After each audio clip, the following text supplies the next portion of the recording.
তুমি ভাবি কাকে ডাকছো? কেন আপনাকে? তুমি তো ভালো করেই জানো সাগরের সাথে আমার ডিভোর্স হয়ে গিয়েছে। তুমি বরং এক কাজ করতে পারো, আমাকে নাম ধরে ডাকতে পারো। আচ্ছা আচ্ছা, ঠিক আছে, এত উত্তেজিত হওয়ার কিছু নেই, আমি তোমাকে নাম ধরেই ডাকবো। আসলে ভাবি, তুমি হয়তো সাগরের ব্যাপারে সম্পূর্ণটা জানো না। সাগর তোমাকে যে কতটা ভালোবাসে সেটা আমি জানি।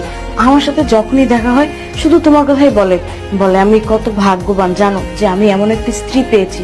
আমাকে কতটা ভালোবাসে, কতটা টেক কেয়ার করে, আমার কখন কি প্রয়োজন সেটা ওকে একবারও আমার মুখ ফুটে বলতে হয় না। আমার সাথে যখনই দেখা হয় শুধু তোমার কথা বলতে বলতে আমার কানটা একদম ঝালাপালা করে ফেলে। ও তোমাকে সত্যি অনেক ভালোবাসে। দেখো, সাগরকে নিয়ে আর আমি একটাও কথা শুনতে চাই না। তুমি এইসব নিয়ে আর কোনো কথা বলবে না। আর আমি জানি আমি কি করেছি, আমি একদম ঠিক করেছি ওকে ডিভোর্স দিয়ে, বুঝতে পেরেছো? আর তাছাড়া আমি আমার অতীত নিয়ে কোনো কিছু ভাবতে চাই না।